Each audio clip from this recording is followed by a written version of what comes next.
ডাক কর্মচারীদের সংগঠন ভারতীয় postal employees federation north east সার্কেলের চতুর্থ সার্কেল সম্মেলন রবিবার অনুষ্ঠিত হয় আগরতলার টাউন হলে।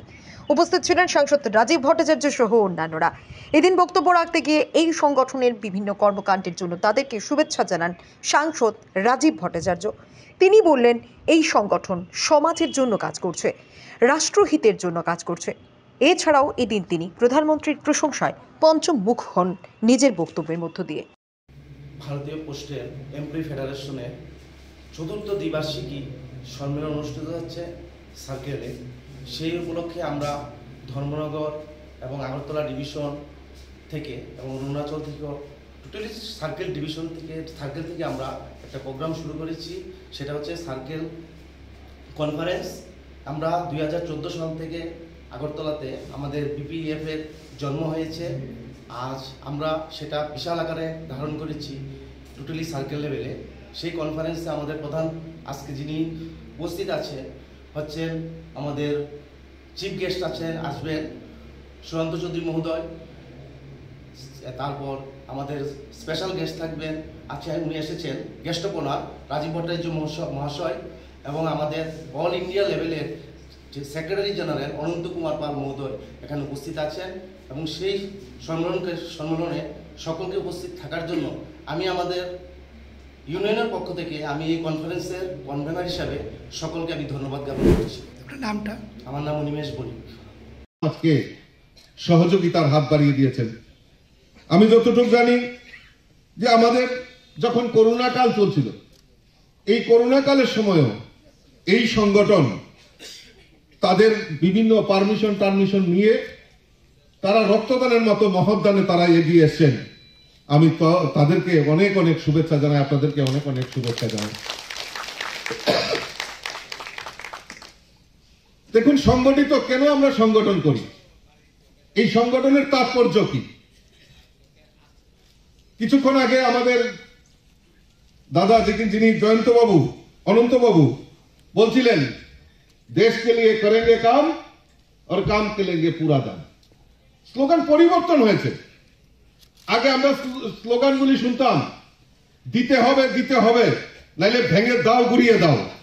এই স্লোগান এখন পরিবর্তন হয়েছে কি, দেশ কে লিয়ে করেंगे काम और काम के लेंगे पूरा दाम।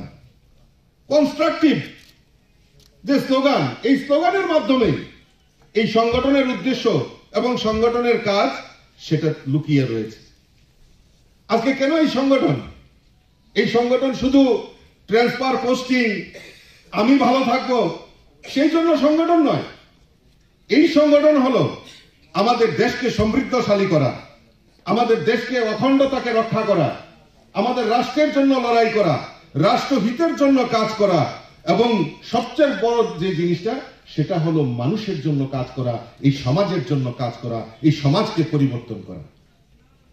এই সংগঠন শুধু সংগঠিত হওয়া, নেতা তৈরি হলো আর নেতার পেছনে দৌড়া দাদা আমাকে একটা সুবিধা মতো পোস্টিং দিন, আমাকে অমুক করে দিন সমুক করে দিন, সেটা নয়। এই সংগঠনের মূল কাজ হওয়া, এই কাজগুলি করছে তার জন্যই আজকে সাকসেসফুল এই সম্মেলন। এই সমাজের জন্য কাজ করা, রাষ্ট্রহিতের জন্য যেহেতু কাজ করছে, তার জন্য আমি আবারও এই সংগঠনের সমস্ত প্রতিনিধি আজকে যারা এখানে সম্মিলিত হয়েছে তাদের উদ্দেশ্যে আমি এই কথাই আপনাদেরকে শুভেচ্ছা জানাই, অভিনন্দন জানাই যে আপনারা সঠিক সিদ্ধান্ত নিয়ে সঠিক সংগঠনের আপনারা প্রতিনিধি এখানে এসেছেন।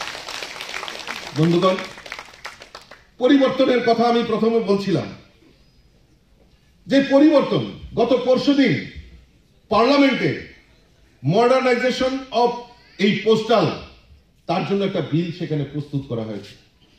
সেখানে বিরোধী দল এই পোস্ট অফিসের কাজকর্ম নিয়ে, তার ব্যর্থতা নিয়ে সমালোচনা করছিল, কিন্তু পজিটিভ দৃষ্টিকোণ থেকে আমাদের দেশের যশস্বী প্রধানমন্ত্রী নরেন্দ্র মোদীজি হওয়ার পর এই দেশের এই পোস্ট অফিসের সংস্কৃতিকে রক্ষা করার জন্য, মডার্নাইজেশন করার জন্য বিভিন্ন প্রকল্পের মাধ্যমে আমাদের এই পোস্ট অফিসকে স্বয়ংসম্পূর্ণ করার একটা প্রক্রিয়া শুরু হয়েছে। শুধু আজকে পোস্ট অফিস মাধ্যমে আমরা যেটা বলতাম যে লেনদেন, চিঠির লেনদেন, শুধু তাই নয়, আজকে আর্থিক প্রগতিতে আমরা জানি ভারতবর্ষে আজকে ৫ম স্থান আর্থিক প্রগতিতে।